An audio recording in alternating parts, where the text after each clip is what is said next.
Okay, hi everyone.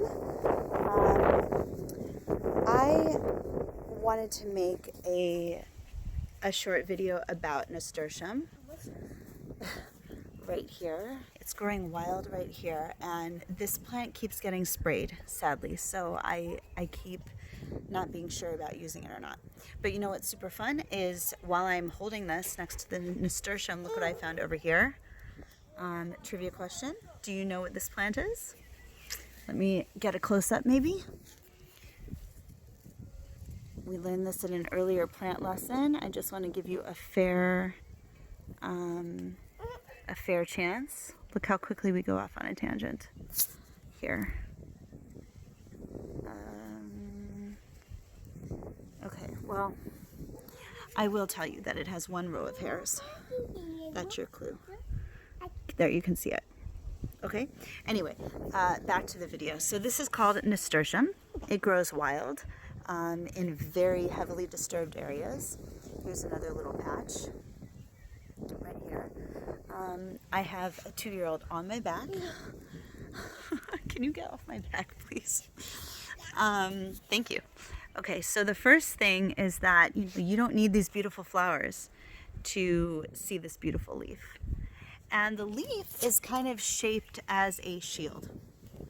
And in the doctrine of signatures, that would mean a protective herb. So I was listening to another herbalist speak about how she was feeling this might be a really great herb for corona. And here's why. Besides the upper respiratory infection, this really increases red blood cell count. And some of you may have noticed by now that this is looking less and less like an upper respiratory infection and more like some kind of blood infection. They are in the same family as mustard, which we've already covered. They have that cruciferous kind of bite to them. They are... What else did I want to say? I had a train of thought. They're edible, everything edible. They produce different flowers. You can see this one here, just starting. And the flowers come in different colors. So usually something in the, look at this, whoa, isn't that cool? In the red, orange, or yellow spectrum. And here's a flower that has all three. Again, I'm colorblind, so, you know. Okay, here's one that doesn't. Oh no, I'm lying. Sorry. I wasn't looking well enough. Oh, wow, look at that guy. Or lady. Okay, so look at this big kind of tail on the end of it. You can see it on these ones growing. They remind me of little tadpoles. Okay. So I would even start thinking about that for male fertility, to be honest.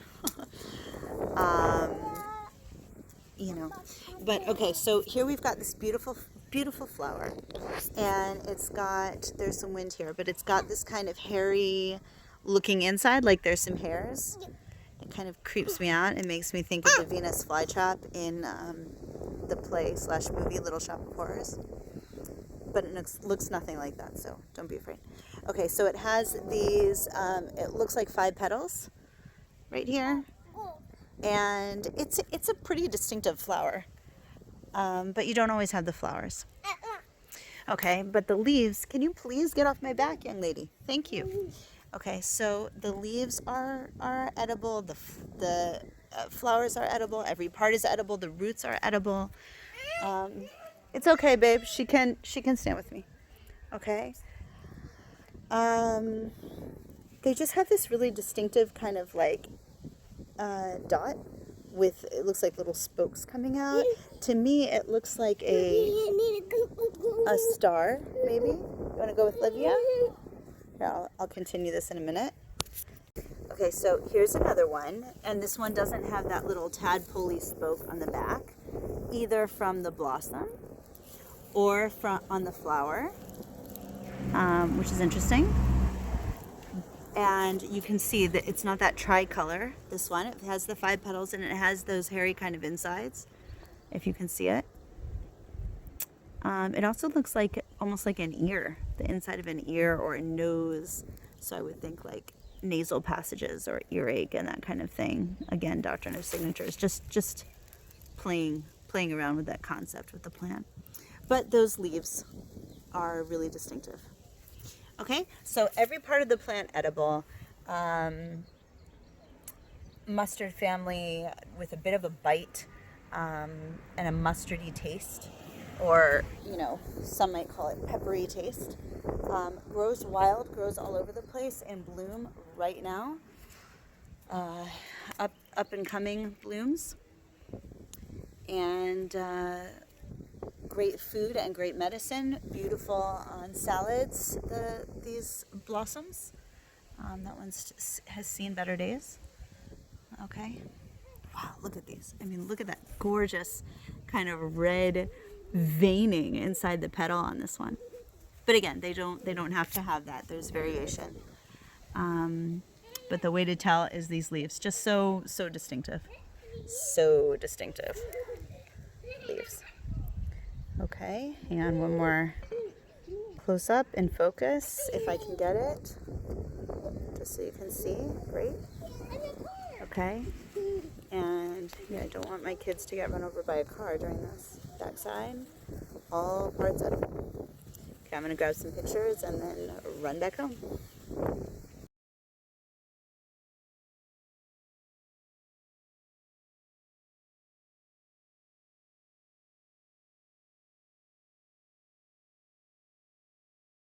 Okay, so because the eating the plant videos are so fun for everyone. Everyone loves watching me eat, right? I already made the bracha and took a taste, but okay.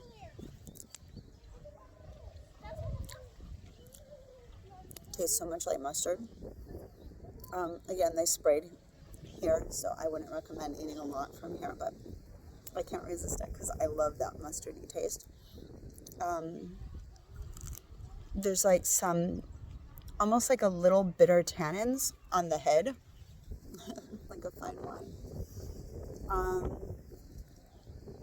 But it's so incredibly flavorful.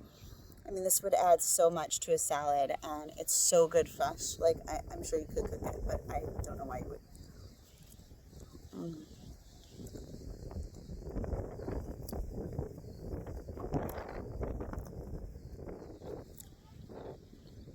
It's a plant that brings in a lot of warmth and kind of roots you back into your body. So, like, if you're up in your headspace and really intellectualizing everything in that cold space, which also I hear is part of COVID-19, is just a physical coldness and a need for warmth. And a lot of my friends who are herbalists and in the Western medical model had been letting me know about that as well. But you can feel from this plant what you would get, just kind of like pulls you back down to the earth. I mean, I'm sitting on bricks right now. I'm not sitting on the ground because this is just a little disturbed kind of little, off the side of the road disturbed shoulder on the street. But it really pulls you back into the earth in like a warming way, and there's kind of this feeling of like everything's going to be okay. It's okay. You got this, So I do understand what this woman was saying. She was talking about how she'd been having dreams about looking at nasturtium for as a special COVID plant. But yeah, now sitting here, I mean, I've eaten it before, and I come here to feast.